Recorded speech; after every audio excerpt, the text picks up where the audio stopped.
Hi, it's Alaska Granny. I wanted to share with you some suggestions for some unusual items you might want to include in your prepping supplies. We never really know what kind of circumstances or challenges we'll be faced with in the future, but we know for certain that there are always going to be problems that we need to solve. When I see items, I try to decide how could I use them? Would they be handy in the future to a problem that I might have? And if I think so, then I might consider getting them.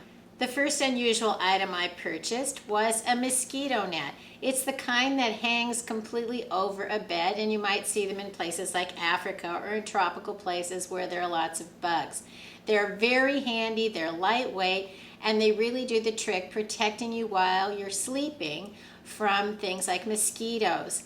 I first bought the mosquito nets back when Zika was a concern, long before this pandemic, when we weren't sure what were the threats from the mosquitoes that were carrying the Zika virus. But then I realized this is super handy. They're so big that you have almost a giant screened-in room if you need it. You can put it completely over your patio umbrella and you can spread it out and you can sit under your umbrella comfortably on your table and chairs with a screened-in area. These also work great if you have a large sliding glass door or window and maybe you don't have the screen. You could tack this up over the opening to help keep the mosquitoes and other bugs from entering your home. I also have one that I use out at Granny Camp. I have the two big double doors that open and they don't have any kind of a screen, and I can tack this up over the opening. I can also put it closer to the bunk beds and just spread it so that it hangs down and protects us while we're sleeping. If your kids want to play out in their sandbox, you could even put an umbrella over their sandbox and put this around the area to keep your kids safe when they're playing outside. There are many ways to use a big mosquito net, and you could cut it up and use sections of it as you see fit. There's yards and yards of it, and so it can be extra handy to have so much extra nice netting material. Next, I have a travel hammock.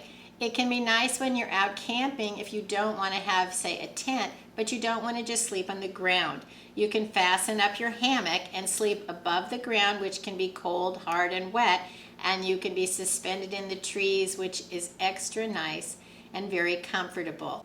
Make sure that you've fastened it completely so that you don't have any surprises and your cordage gives out when you're sitting in your hammock. A must-have for my car is a super siphon. I want to make sure that in an emergency, if I don't have gas, that I could access gas from, say, another vehicle if I needed to, or that I could easily put it from an external gas can into the tank of the car. And you never know, maybe in an emergency someone would be willing to share a gallon of gas with you, but how are you going to transfer it from one vehicle to another? You could do it easily with a gas siphon. These would also be great if you wanted to access water in a water barrel, for example, a 55-gallon barrel, but never use a siphon you've used with chemicals to transfer water. If you want one for water, one for gas, make sure that you get two. You'd never want to contaminate your safe drinking water with a siphon that had been used with any kind of chemicals.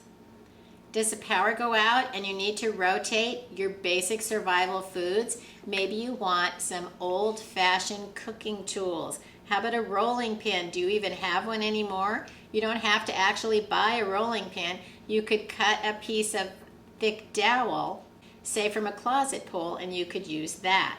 You can also use an empty glass or a jar, but if you're really going to start using your basic cooking skills, you may want to have a legitimate rolling pin. How about a few basic wooden spoons? Many of us have gone to high-tech types of utensils.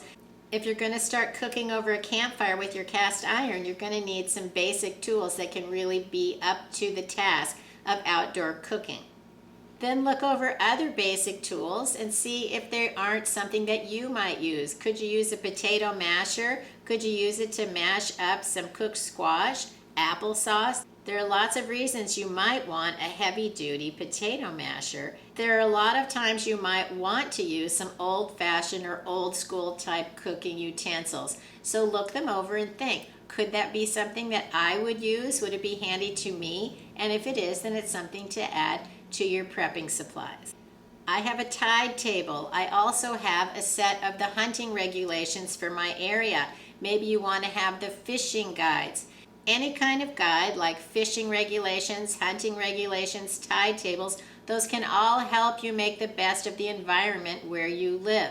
Something you might want to consider if you live in an area where they have dams and they release water to make the hydroelectric power. Many years ago, I was camping many miles downstream from a dam and didn't even realize that they release water during the night to help make hydroelectric power. And when we were first looking along the riverbanks, deciding where we would want to do our camping, we almost chose a spot in a low-lying area.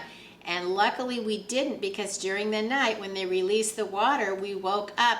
The water was lapping at the edge of our tent, and if we had actually camped in the first place, we decided, we would have been about 10 feet underwater. So learn about the area where you're camping, hiking, exploring, so that you're aware of some of the challenges that maybe you haven't thought about. I picked up an extra pair of jersey work gloves. Yes, these would be handy for a lot of different reasons. It was only $1.50, and I'm sure I have lots of gloves and very sturdy other work gloves, but sometimes just having a few extra pairs can really be the difference. If someone comes to help you and you need some dirty work done, you have an extra pair that you could give to them. If you see somebody that is out in the cold and they're freezing and don't have gloves, you can give them a pair so that you can help them along their way. There's always reasons to have extra gloves. They do wear out and we need to replace them. So having extras on hand can be extremely helpful for a lot of situations. These are some unusual items you might want to consider adding to your prepping supplies. If you have other ideas, please leave it in the comments below so we can learn from each other. There's so many challenges that we might face that trying to be prepared for anything that comes your way can be a daunting task. But with the suggestions and the community that we're building together, we can help each other make the best out of whatever the future brings. If you enjoyed my video, I hope you'll share it with someone else you think might like it. Please subscribe to the Alaska Granny channel.